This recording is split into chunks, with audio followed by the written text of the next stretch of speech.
Je remercie ceux qui sont encore là. Ceux qui ont survécu à cette journée, je voudrais être fort bref, étant donné que beaucoup doivent partir. Et il est aussi simple de résumer cette journée.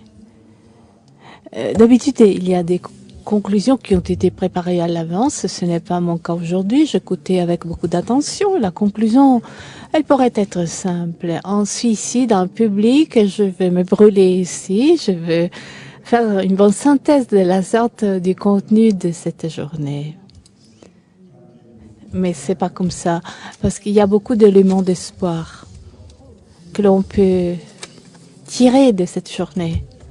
Tout d'abord, la reconnaissance de ce que Alma Lauréat est en train de faire. 2 millions de CV qu'on a organisés a bien sûr rendu plus fluide le marché du travail. Et comme c'était un exemple qui va se propager comme une sorte d'infection, entre guillemets, à mon sens, ça pourrait être pour l'avenir un bon exemple mondial. Attention, nous avons une mobilité du travail sans avoir pour autant les connaissances des données ayant trait au marché du travail. Donc, Alma Lauréat propose un exemple extraordinaire. Il faut le reconnaître. C'est une très belle histoire, une histoire intéressante. Quant à moi, j'ai eu la chance de la suivre dès le début. Donc, on l'a fait avec une pénurie des moyens, avec aussi la non-coopération des pays, aussi des universités de Milan, de l'université de Pise, par Pavie par exemple, ou de Palerme, qui n'ont pas encore apporté leur contribution, qui ne participaient pas à cette expérience. Ce que nous disons est valable si les données concernent le système dans son ensemble. Le fait de mettre en réseau ces données, c'est un outil fort intéressant, fort utile, même pour les entreprises. Lorsque les entreprises demandent quelque chose ad hoc, eh bien, elles pourraient avoir un cadre de référence que, faute d'Alma Lauréat, pourra coûter des montants faramineux. Alors, pénurie des moyens au début de cette aventure. Songeons tout simplement aux 10 000 préposés des centres pour l'emploi ou bien ESFOL en Italie, etc. Et par contre, c'est 60 personnes qui travaillent chez Alma Lauréat qui font leur travail en bonne et due forme. Cela dit, quelques considérations rapides. Première remarque, nous n'avons pas trop de diplômés universitaires. Tout le monde est tombé d'accord là-dessus. On l'a dit, disons un peu moins que, on l'a dit, on l'a constaté, la formation supérieure universitaire va primer ces travailleurs un peu moins par rapport à 10 ans. Je ne suis pas en mesure de faire de prévisions d'avenir, mais ce qu'il nous faut, ce sont des diplômés différents. Je simplifie parce qu'il est tard, mais nous n'avons pas besoin que d'un nombre plus important de diplômés universitaires. Nous avons besoin d'une masse critique des diplômés en ingénieur dans les matières appliquées et dans les écoles techniques. C'est un problème non seulement de qualité, de quantité, pardon, mais de qualité aussi. Notre pays, l'Italie, eh bien, son développement n'est pas le résultat des économistes et des avocats. Ce sont les ingénieurs, les experts techniques qui sont à l'origine du développement de l'Italie. Donc, notre système, comme l'a dit M. Marchesini, lorsqu'un pays considère l'école technique à un niveau inférieur, ce pays touche à sa fin parce qu'il n'y a plus de personnes qui sont à mesure de créer la richesse et qui sont à mesure de bâtir l'avenir de ce même pays et qui vont aussi assurer la survie du reste de la société avec la division des tâches qui est tout à fait logique, mais du bien-être matériel. C'est fait sur les compétences des techniciens. Par exemple, la Grande-Bretagne a laissé tomber les activités industrielles. Maintenant, elle va donner des mesures elle a approuvé des mesures de simulation pour les industries manufacturières, eh bien, moi, on me considérait comme un communiste parce que moi, je faisais l'éloge par le passé de l'industrie manufacturière. On me considérait comme tel. Maintenant, on redécouvre tout ça. Et qu'est-ce que le gouvernement doit faire en un moment où la hiérarchie des valeurs a été perdue? Eh bien, le gouvernement doit faire de la publicité dans le média sur ces sujets-là. Et à mon sens, il faut aussi financer les étudiants des écoles techniques de niveau supérieur, donc des écoles techniques avec 2 à 3 ans de spécialisation après l'école, le collège et après le lycée. Eh bien, la direction de la formation technique, est en train de fermer boutique en Italie auprès de notre ministère. C'est parlant. Et pas question de se plaindre si nos techniciens partent à l'étranger. C'est la conséquence logique. Lorsqu'il y a 40 ans, j'écris un article dans le Corriere della Sera contre l'exportation des capitaux. J'ai reçu une lettre merveilleuse, anonyme. On me disait, monsieur le professeur, vous avez dit une bêtise énorme, vous avez écrit une bêtise énorme, c'est bien de l'argent pour la reprise. Eh bien, alors, nos licenciés, on les laisse partir, donc c'est notre espoir lorsque la reprise sera là. C'est paradoxal, comme vous voyez. Inutile de faire des politiques différentes par rapport à ce que le développement demande. Ou bien nous acceptons la doctrine de la décroissance. Eh bien, je la respecte, mais il faut ensuite en supporter les frais. Mais si nous acceptons par contre l'idée que pour créer des emplois, il faut croître, eh bien, ça c'est autre chose. Alors, il y a aussi des problèmes de politique économique que je n'apporte pas ce soir, mais pour la formation, il faut essayer de monter nos parcours de formation pour pouvoir grandir, croître. Alors, sur ce point, à mon sens, le message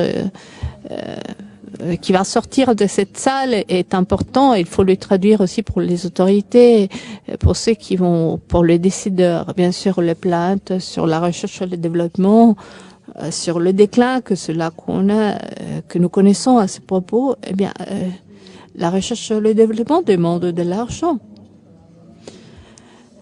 Enfin, Mariana Mazzucato a écrit, on redécouvre des choses qu'il y a 30 ans faisaient partie de la culture commune, et donc l'État doit jouer un rôle dans l'économie. C'est un rôle important que l'État a joué dans l'économie aux États-Unis.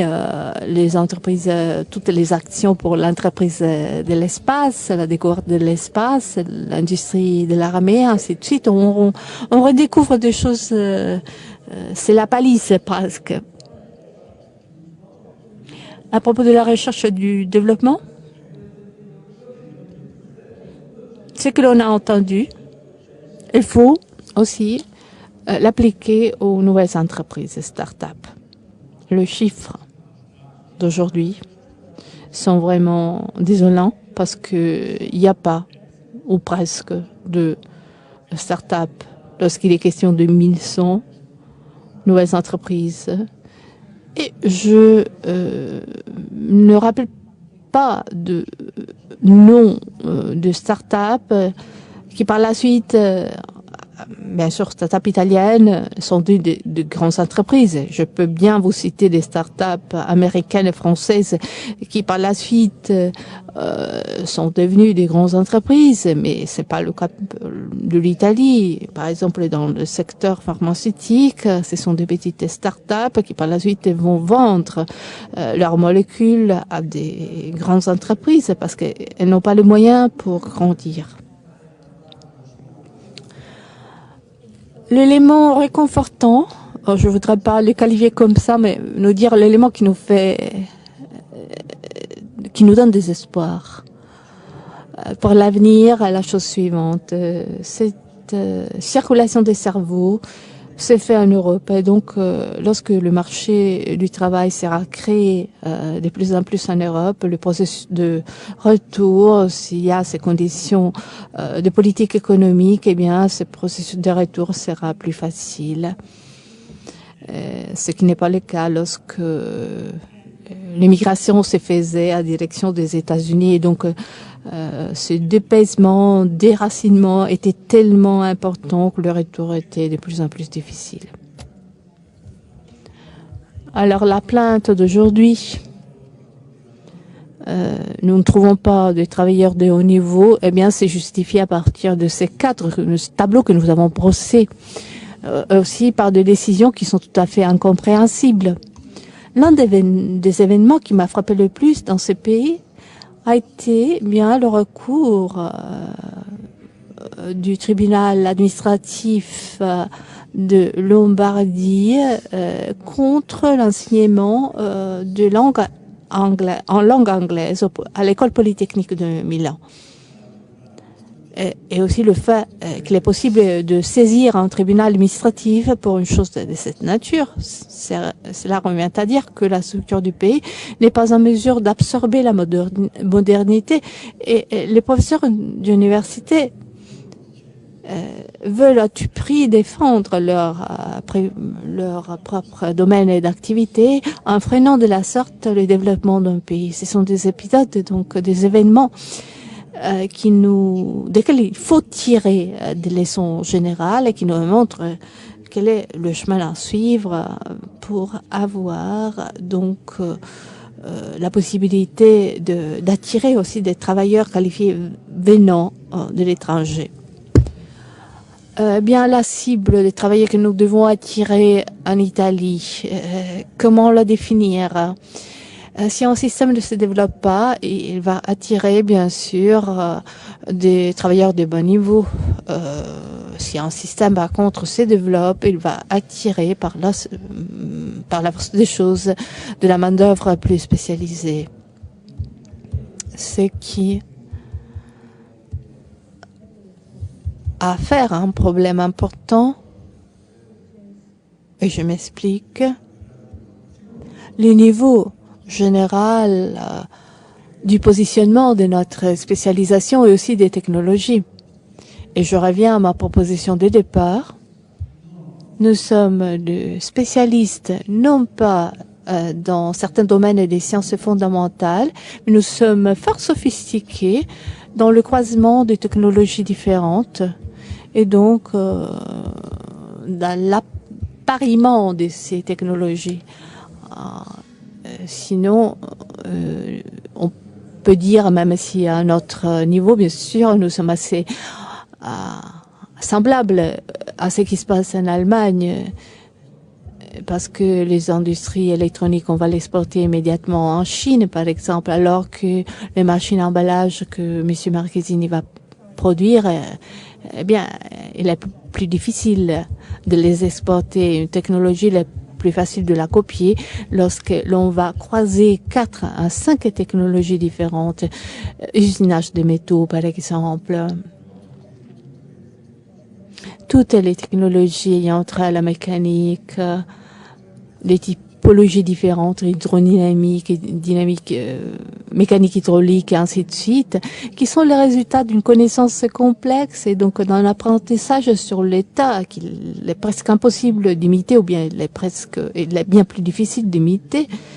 Bien, cela est autre chose. Et donc, voilà pourquoi nous devons porter notre attention sur les personnes qui travaillent là-dessus, les institutions doivent apporter leur aide. Ce n'est pas par hasard s'il y a ces réseaux Max Planck en Allemagne pour la technologie sophistiquée, mais il y a aussi une association pour la technologie de milieu, donc de moyen niveau, technologie donc qui peut servir pour un processus déterminé, par exemple une colle qui doit faire l'affaire de l'usinage de métaux. Et voilà, ce sont des outils qui permettent de développer un pays et ce sont les femmes et les hommes que nous devons aider à grandir pour le développement d'un pays. Nous n'avons pas besoin de personnes différentes. Et en guise de conclusion, permettez-moi de vous dire, étant donné qu'on est presque fatigué, on est en train de collapser.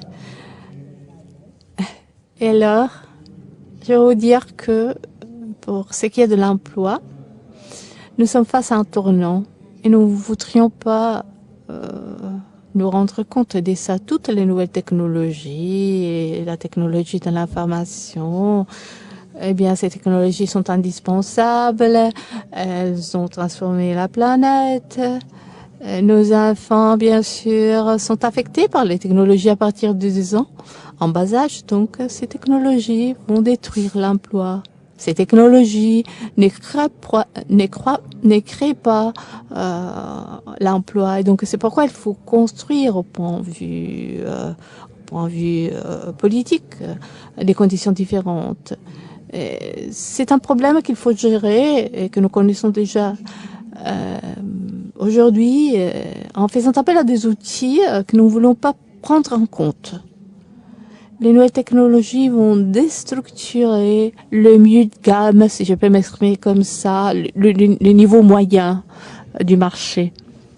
La première technologie d'automation travaillait en détruisant la partie basse du marché, donc la chaîne, le travail des séries, en série, ainsi de suite. Maintenant, l'informatisation, les structures informatiques sont en train de détruire le marché intermédiaire. Des centaines de milliers de secrétaires disparaissent. Comme elles disparaissent une après l'autre, eh bien, elles ne vont pas créer cette masse critique qui est à l'origine d'une révolution.